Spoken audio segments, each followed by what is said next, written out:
अथ 20 अध्याय। हे अगस्त्य मुनि, अर्को मङ्गलबारको बिहान पूजा प्रार्थना सकिएपछि सिद्धिविनायकको मूर्ति भन्न थाल्यो। हे शिवभट्ट ब्राह्मण, अघि कुनै समयमा गन्धर्व लोकमा सुख सङ्गीती नामको गन्धर्व थियो। त्यसकी प्रमोदिनी नामकी छोरी थिई। त्यस्तै सुशील गन्धर्वकी सुशीला अनि स्वरवेदीकी सुस्वरा तथा चन्द्रकान्तकी सुतारा एवं सुप्रभकी चन्द्रिका नामका छोरी थिए। ती गन्धर्व कन्या अप्सराहरूको यिनै शुभ नाम थिए। फेरि ती सबै पाँचै कुमारीहरू उमेरमा पनि बराबरीका थिए। मानौ ती चन्द्रमाबाट निस्किएका चाँदनी जस्तै प्रकाशमान थिए। ती पाँचै चन्द्रमा जस्तै मुख भएका, अति राम्रो केश भएका थिए र चन्द्रमाको अमृत रूपी रस भरिएका जस्ता उनका ओठ थिए। जसरी चन्द्रमाको चाँदनी सेता कमलहरूमा प्रफुल्लता सञ्चार गर्दछ, त्यस्तै गरी उनको दर्शनले हेर्नेका आँखाहरूमा आनन्दको सञ्चार हुन्थ्यो। मानौ उनीहरू सुन्दरताको डल्लोबाटै पैदा भएका जस्ता अति राम्रो रूप भएका, हेरिरहँ जस्ता थिए। उनका कुचकुम्भ गोल गोल र उठेका ठाडा थिए। मानौ ती वैशाख महिनाका कमल जस्तै लाग्दथे।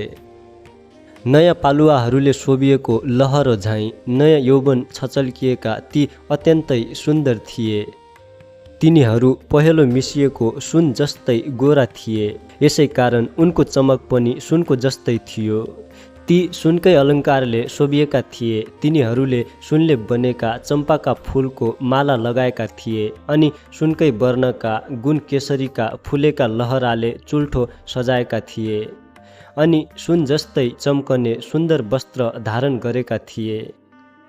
ती सबै सातै स्वर समूहमा, हावभावमा, नाना प्रकारका मूर्छना यानि स्वर विशेषमा, ढोलकमा ताल दिने विनोदमा, बाँसुरी मुरली बिना बजाउनमा, भिन्न भिन्न स्वरमा मादल बजाउनमा, नाना भाँतीका नाच नाच्नमा, विविध प्रकारका चित्र बनाउने लहडमा, त्यस्तै अनेक किसिमका कलाहरूमा निपुण थिए। त्यस्ता प्रकारका ती कन्याहरू कुनै बेला वनक्रीडामा मुग्ध थिए। ती कन्या आफ्ना पिताहरूले पालिएका भएर पनि कुबेरका बगैँचाहरूमा डुलफिर गर्थे। यस्तैमा एका समयमा लहडले नै ती पाँचै कन्या मिलेर वैशाख महिनामा एउटा वनबाट अर्को वनमा जाँदै पारिजातका फुलहरू टिप्ने बटुल्ने गर्थे।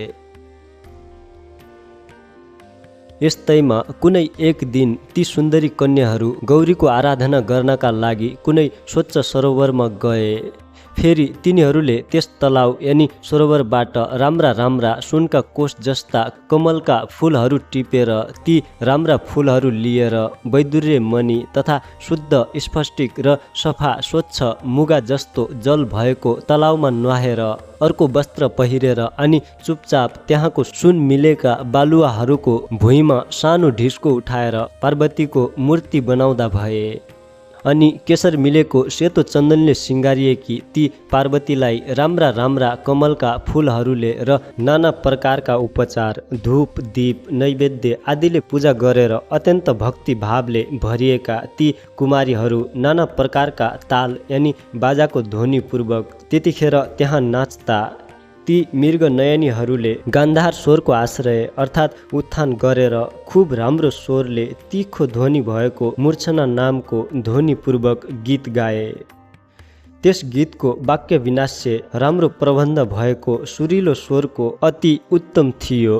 हर्षको रस वर्षाउने त्यो सुरिलो स्वर भएको ठाउँमा ती कन्याहरू नाचमा अत्यन्त मस्त रहेको बेलामा तब त्यो अछोद नामको उत्तम तीर्थमा स्नान गर्नका लागि वेदनिधि मुनिका छोरा प्रसिद्ध बेटा उहाँ आए।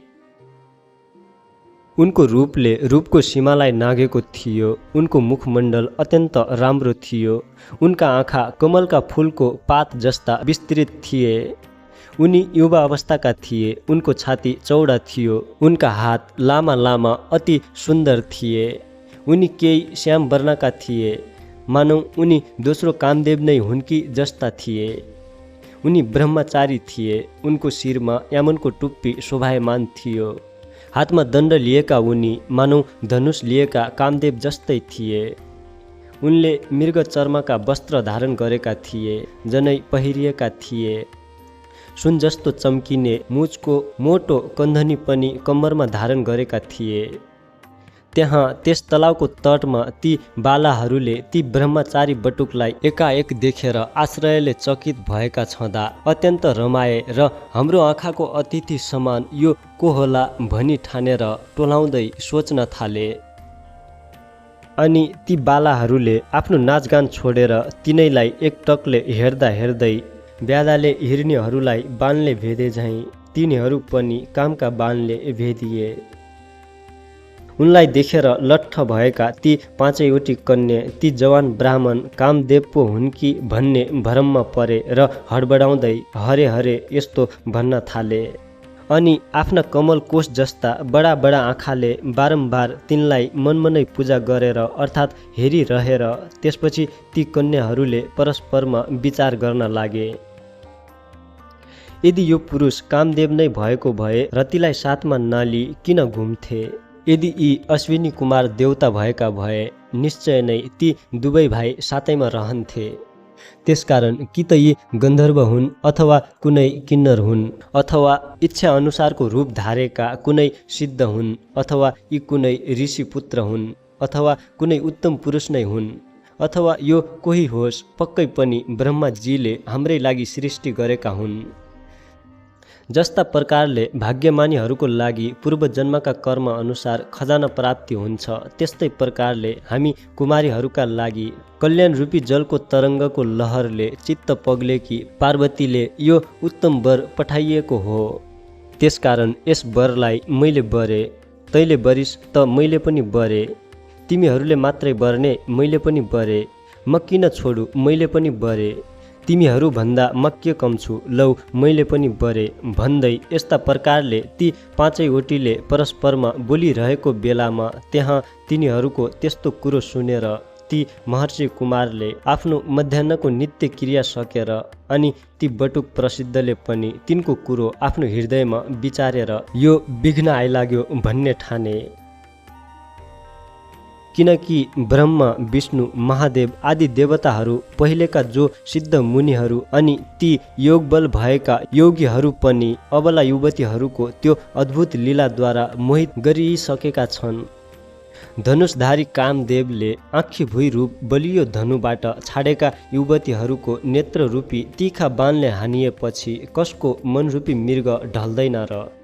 नीतिपूर्वकको धैर्य तबसम्म मात्रै रहन सक्छ, तबसम्म मात्रै जनताको भय भइरहन्छ, तबसम्म मात्रै चित्त अत्यन्त दृढ रहन्छ, तबसम्म मात्रै कुलको ख्याल रहन्छ, तबसम्म नै तपको तजुक रहन्छ, तबसम्म मात्रै मनुष्यले यम नियम आदिको पालन गर्न सक्छ। जबसम्म अत्यन्त नशिला ती बनिता युवतीहरूको कर्के हेराइ रूपी बाणले मनुष्य मोहमा पर्दैन अर्थात् बेहोसिँदैन। युवतीहरूको मिठा मनोहर नखराले विषयमा हिरिक्क हुने जनहरूको मनलाई मोहित गराउँछन्, एकदम उन्मत्त बनाउँछन्। तसर्थ यी अहिले मलाई पनि मोहमा पार्दछन् र पक्कै पनि उन्मत्त बनाउँछन्। तसर्थ कुन उपायले मेरो यो आश्रम धर्मको रक्षा हुन सक्छ? मासु रगत मलमूत्रले बनेको अति अपवित्र घिनलाग्दो स्त्रीहरूको शरीरमा सुन्दरताको कल्पना गरेर एकदम मूर्ख मूढ चित्त भएका कामुकहरूले झैँ संयमी धीर विचारवान जनले तिनमा लठिएर रमन गर्नु हुँदैन। किनकि निर्मल बुद्धि भएका विद्वानहरूले स्त्रीहरूको संसर्ग नै आश्रम धर्ममा रहनेहरूका लागि भयङ्कर हुन्छ है भनेर बताएका छन्। त्यसकारण जबसम्म यी मेरा समीपमा आइपुग्दैनन् तब तकैमा म घर गइहाल्छु भन्ने विचार आफ्नो मनमा खेलाउँदै थिए कि उति नै खेर ती कन्याहरू ती प्रसिद्ध ब्रह्मचारीको नगिचै गएर आफ्ना दायाँ बायाँ हातको बन्धनले अङ्गालो हाले अनि विनयपूर्वक बिन्ती गरे, हे सुन्दर, हामीहरूद्वारा निश्चय नै तपाईँ बरिनु भयो, यसकारण यस विषयमा तपाईँको विपरीत विचार नहोस्। ती कन्याहरूले यस्ता प्रकारले विनय गरिएका तथा तिनका बाहुपासमा बाँधिएका ती प्रसिद्ध ब्राह्मणले मुस्कुराउँदै भने, तिमीहरू शुभ अनुकूल र प्रिय वचन भनिरहेका छौ, किन्तु गुरुकुलमा ब्रह्मचर्य आश्रममा रहेको अनि वेदको अभ्यासमा तल्लीन भएको मेरो नियम अझै समाप्त भएको छैन। जुन आश्रममा जो धर्म छ त्यसलाई पण्डितहरूले रक्षा गर्नुपर्दछ। यसकारण हे कन्या हो, अहिले यो विवाह गर्नु मेरो धर्म होइन भन्ने म ठान्दछु। ती ब्रह्मचारी बटुक प्रसिद्धको यस्तो कुरो सुनेपछि तब ती कन्याहरूले वैशाखमा साफ गलाले मिठो ध्वनि बोल्ने कोइलीहरूले बोले झैँ तिनलाई मिठो बोलीले भने, धर्मले धन, धनले गृहस्थ आश्रम, गृहस्थ आश्रमले धर्मका फलको उदय हुन्छ भन्ने शास्त्रहरूको यही नै निश्चय छ भनी विद्वानहरूले ठोकुवा गरेका छन्। धर्मको अधिकताको उही गृहस्थ आश्रम जमाउने काम तपाईँका सम्मुख उपस्थित भएको छ। यसकारण विविध प्रकारका भोगहरूले उसको उपभोग गर्नुपर्छ, तब यो भूमि नै स्वर्गभूमि जस्तै हुन्छ। तिनीहरूको त्यस्तो वचन सुनेर ती प्रसिद्ध ब्रह्मचारीले गम्भीर बानीले भने, तिमीहरूको कुरो साँचो हो, किन्तु म गुरुकुलको आफ्नो नियम समाप्त गरेर गुरुको आज्ञा पाएर मात्रै अनि सबै विवाह आदि कर्म गर्नेछु। त्यसै बिचमै आफै बाठो भएर विवाह म गर्दिन। उनले यति भनेपछि फेरि ती कन्याहरूले, हे सुन्दर, तपाईँ सचमुच मूर्ख प्रतीत हुनुहुन्छ।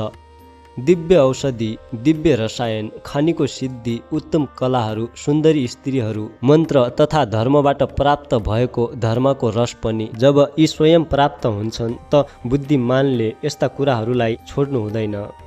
संयोगले नै यदि कार्यको सिद्धि प्राप्त भयो भने नीति जान्ने व्यक्तिले त्यसमा उपेक्षा गर्नुहुन्न, किनकि उपेक्षा गर्नाले फेरि फलको लाभ हुँदैन।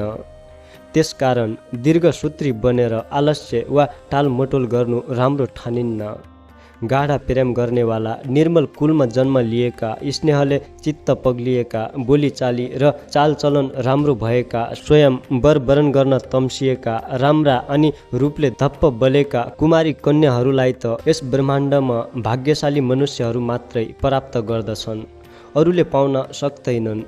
विचार्नुहोस् त, कहाँ हामी अति सुन्दरीहरू, कहाँ तपाईँ तपस्वी बटुक, अर्थात् तपाईँमा र हामीमा परस्परमा ठुलो फरक छ। साँच्चै हो, यस्तो नहुने कुरालाई पनि हुने गराउनमा विधाता अति पण्डित यानि जान्ने छ भन्ने कुरो हामी मान्दछौँ। त्यसकारण जसरी हुन्छ यतिखेर तपाईँ हामीलाई गान्धर्व विवाहद्वारा स्वीकार गर्नुहोस्, यसैमा हाम्रो कल्याण छ। होइन भने आकुलिएका हामी अब जीवित रहन सक्दैनौँ। तब तिनीहरूको त्यस्तो कुरो सुनेका धर्म जान्नेहरूमा श्रेष्ठ ती प्रसिद्ध ब्राह्मणले भने, हे मृग नयनी हो, धर्म नै धन भएका मनुष्यहरूले धर्मलाई कसरी त्याग्ने? धर्म, अर्थ, काम, मोक्ष यी चारैलाई यथायुक्त विधिले सेवन गरे मात्र यी सफल हुन्छन्, होइन भने निष्फल हुन्छन्। यतिखेर म व्रती छु, यसकारण व्रत पुरा नगरिकन बिना समयमा स्त्रीको पानी ग्रहण या स्त्री ग्रहण गर्दिन, किनकि जो मनुष्य क्रियाको समय जान्दैन उसले क्रियाको फल पाउँदैन। त्यसकारण यस समयमा मेरो मन धर्मको विचारमा लागेको छ। तसर्थ हे कन्या हो, सुन, यतिखेर म स्वयंवर गर्न चाहन्न, किनकि यस विश्वमा कति मनुष्यहरू द्रव्य धनी, कति विद्या धनी, कति सिद्धि धनी, कति योग धनी, कति कीर्ति धनी हुन्छन् त कति संयम धनी, कति धर्म धनी हुन्छन्। ती मध्ये म धर्म धनी हुँ। आफ्नो धर्म छाडेर आफ्नै मनले गुरुजनको आज्ञा नपाइकन म कसैको पानी ग्रहण गर्दिन।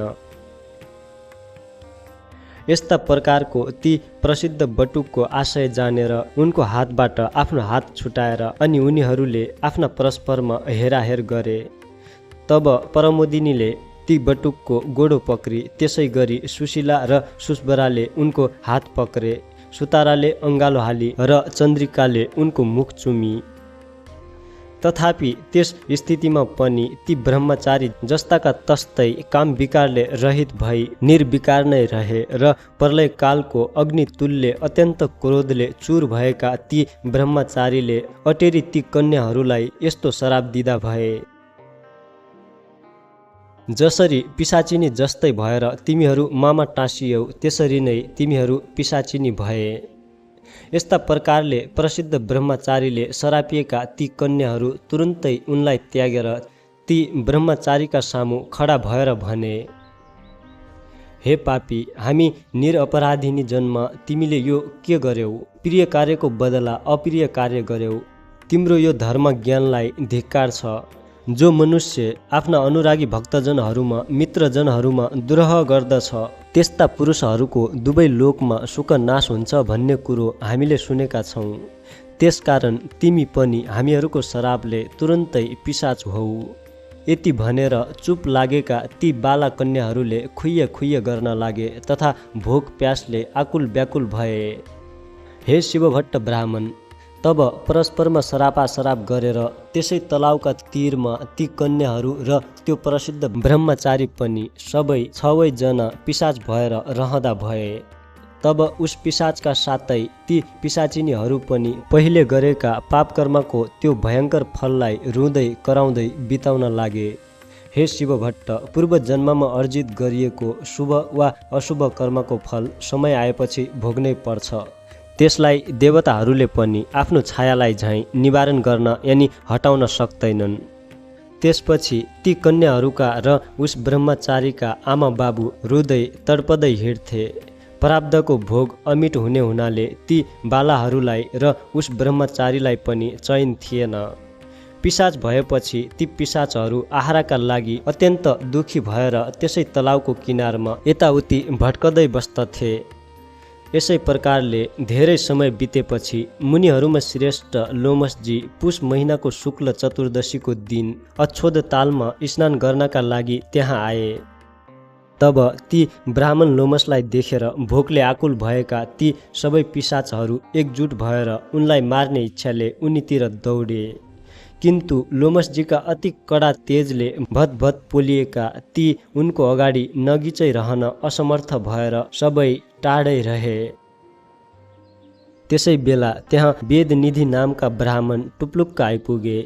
हे शिवभट्टजी, अनि उनले लोमसजीलाई देखेर साष्टाङ्ग प्रणाम गरेर यानि उनका पाउमा ढोगेर उभि हात जोडेर शिर झुकाएर मिठो बोली बोले, हे ब्राह्मण, हे महर्षि, ठुलो भाग्य उदयपछि नै सज्जनहरूको सङ्गति यानि भेट हुन्छ। गङ्गा आदि गरिएका सबै तीर्थमा जो मनुष्य सधैँ नुहाउँछ अनि जो मनुष्य सज्जनहरूको सङ्गत गर्छ ती दुवैको सत्सङ्गत गर्नु बडो उत्तम ठानिन्छ। हे ब्राह्मण, गुरु अर्थात् महात्माहरूको समागम पृथ्वी तलमा दृष्ट वा अदृष्ट फल दिनेवाला हुन्छ, अर्थात् स्वर्ग दिनेवाला या रोग हर्नेवाला हुन्छ। किन्तु त्यसमा धेरै विघ्न बाधा पनि हुन्छन्। यति भनेर वेदनिधिले ती पिशाचहरूको पहिले घटेका उनीहरूको अद्भुत वृत्तान्त बताए। यी उभिएका सबै तिनीहरू गन्धर्व कन्या हुन् र त्यो उभिएको यो बटुक चाहिँ मेरो छोरो हो। यी सबै नै परस्परमा सरापासराप गरेर पिशाच रूपले मलिन अनुहार पारेर हे मुनिहरूमा श्रेष्ठ लोमसज्यू तपाईँका अगाडि उभिएका छन्। अब आज तपाईँका दर्शनले यी कुमारीहरूको र त्यस कुमारको पनि उद्धार हुनेछ। के सूर्योदय भएपछि पनि अन्धकारको राशि गुफामा घुस्दैन र? हे शिवभट्ट, त्यो कुरो सुनेर दयाले मन पग्लिएका अत्यन्त तेजस्वी लोमस ऋषिले पुति मुनि वेदनिधिलाई भने, मेरा कृपाले यी बाला कन्याहरूलाई र त्यस बटुकलाई पनि पूर्व स्मृति प्राप्त हुनेछ र जसले तिनको परस्परको श्राप नाश हुन्छ त्यो त्यस्तो धर्म पनि म बताउँछु भनी लोमसले भन्नुभयो। अब यिनीहरू मेरा साथ रहेर विधिपूर्वक माघभरि नै माघ स्नान गरून्। माघभरिको स्नानले मात्र माघको अन्तमा श्रापबाट छुट्न सक्दछन्, होइन भने अरू उपायले यिनको उद्धार हुन सक्दैन। हे वेदनिधि, श्राप रूपी पापको फल र मनुष्यहरूको पापको नाश तीर्थमा माघ स्नान गर्नाले मात्रै हुन्छ। मेरो यस्तो निश्चित बुद्धि यानि निश्चय छ। 7 जन्मदेखिको पाप र वर्तमान जन्ममा गरिएको महापाप पनि विशेष गरेर पुण्य तीर्थमा गरिएको माघ स्नानले सारा डढ्छ अर्थात् नाश हुन्छ। मुनीश्वरहरू जुन पापको कुनै प्रायश्चित देख्दैनन् त्यस्तो पाप पनि पुण्य तीर्थमा माघ स्नान गर्नाले नाश हुन्छ भन्दछन्। जानी जानिकन आफ्नै मनले कोही जन माघ स्नान गर्छ भने त्यस स्नानले त्यो मोक्ष फलको भागी हुन्छ। हिमालयको पर्वतीय प्रान्तमा रहेको तीर्थमा अर्थात् देवघाटको त्रिवेणीमा गरिएको माघ स्नान सारा पाप नाश्ने हुन्छ। त्यसकारण अब यी कन्याहरू र तिम्रो त्यो छोरो तथा तिमी पनि सबै सद्गति चाहनेहरू मेरा साथ देवघाटको त्रिवेणीमा हिँड। त्यहाँ देवताहरूलाई पनि दुर्लभ हुने माघ स्नान माघभरि सबै एकैसाथ गरौँ। त्यही नै पापबाट उत्पन्न भएको यो पिशाच तत्त्वबाट यिनीहरू तुरुन्तै छुटकारा पाउनेछन्। यति भनी भोलिपल्टै ती सबै अत्यन्त खुसी हुँदै लोमसका साथ उनका कृपा शक्तिले आकाश मार्गद्वारा देवघाटका लागि अछोदबाट प्रस्थान गरे र उसै दिन केही बाँकी छँदै उहाँ पुगी तीर्थयात्रीहरूलाई बनाइराखिएको छाप्रोमा डेरा जमाए।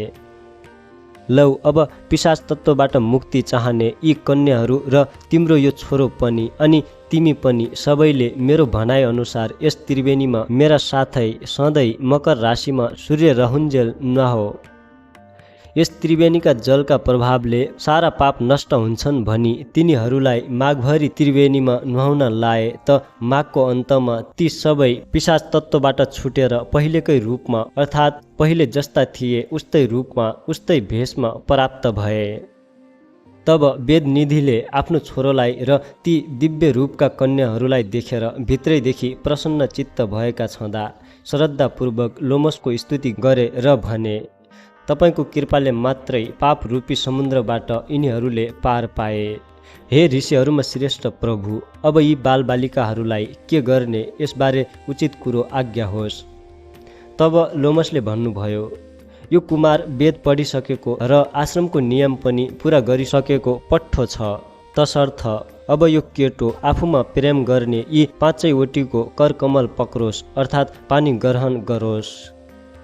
त्यसपछि लोमसका आज्ञाले र अनि आफ्ना बाबुको वचनले विवाहका लागि चाहिने आवश्यक शुभ वस्तुहरूले र त्यहाँका रैथाने ऋषिहरूद्वारा पढिएका वेद मन्त्रका ध्वनिहरूले मङ्गलाचार गरिएको त्यो धर्मात्मा ब्रह्मचारीले विवाहको विधिले तुरुन्तै त्यही धर्मपूर्वक ती पाँचैवटी कन्याहरूको हात पक्रियो अर्थात् तिनीहरूसित विवाह गर्यो। तब आफआफ्नो मनोरथ पूरा भएका ती सबै कन्याहरू आनन्दले मस्त हुँदा भए। त्यो पट्ठो कुमार पनि प्रसन्न भयो। त्यसपछि ती वरवधूलाई गृहस्थ धर्मको शिक्षा र परस्परमा सरापासरापका कारणले मात्रै प्राप्त भएको यो संयोगको फल र मेरा आशीर्वादले प्राप्त भएको सारा ऐश्वर्य प्राप्त गर अनि यस्तै रूप रङ्ग उमेरमै रहेर यस्तै रहिरहेको यस पतिका साथ आउने प्रलय कालसम्म रहिरहो भन्ने आशीर्वाद दिएर हिँड्न लाग्दा ती वरवधूहरूद्वारा र वेदनिधिले श्रद्धा भक्तिपूर्वक नमस्कार प्रणाम ढोग गरिएका ती लोमस ऋषि पनि देवताहरूले निवास गरिएको मेरु पर्वतको आफ्नो आश्रममा जाँदा भए। अनि वेदनिधि पनि पाँचवटी बुहारी र छोरोलाई अघि लाएर हर्षित हुँदै कुबेरको नगरी अल्कापुरीमा गए। विवाह भएको 7 वर्षसम्म पनि ती परीहरूमा सन्तान नभएकोले तब फेरि अछोदमा मकर स्नान गर्न आएका लोमस ऋषि भाठाउँ ती पाँचै परीहरू पति सहित गएर उनलाई ढोगी आफ्नो दुःख हवाल बिन्ती चढाए त लोमस ऋषिले उनीहरूलाई भन्नुभयो, सन्तानका लागि अब तिमीहरू सबैले पतिका साथै यसै अछोदमा लगालग 3वटा माघका मकर स्नान विधिपूर्वक गर्नुपर्छ अनि मात्रै तिमीहरूलाई सन्तान हुनेछ। लोमसका आज्ञा अनुसार उनले बताए बमोजिम उनीहरूले 3वटा मकर स्नान गरेपछि तिनले घ्यालघ्याल्ती छोराछोरी पाए।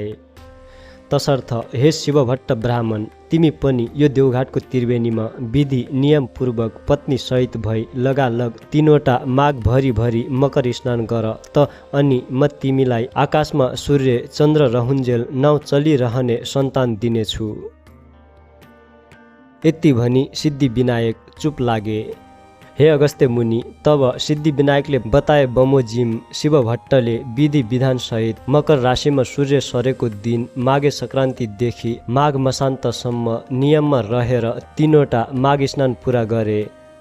देवघाटमा माघ स्नान गर्दा प्रत्येक माघका 30 दिनसम्म नै दिनहुँ कुनै न कुनै वस्तु दान गर्ने गर्थे।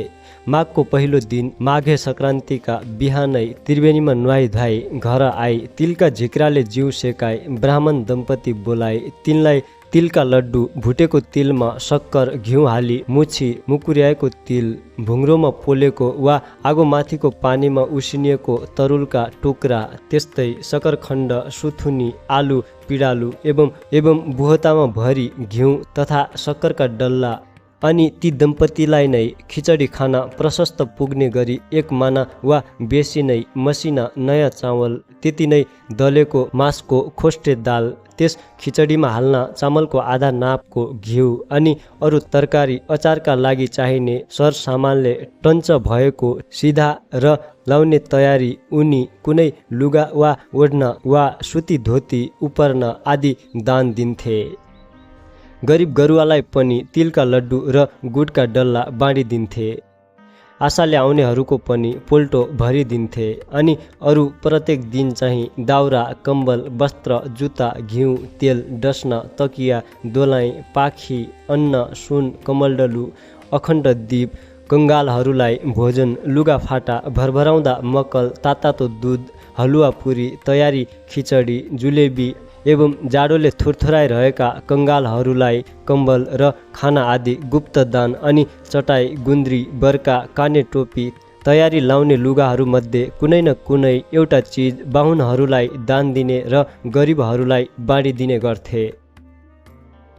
यसै गरी तीनवटा माघ भरि मकर स्नान गरिसकेपछि लगतै आउँदो मङ्गलबार सिद्धि विनायकको पूजा गर्न गएका शिवभट्ट दम्पतिले पूजा गरिसकेपछि सन्तान प्राप्तिका लागि प्रभुको आज्ञा अनुसार तीनवटा मकर स्नान विधिपूर्वक हामीले पुरा गर्यौं।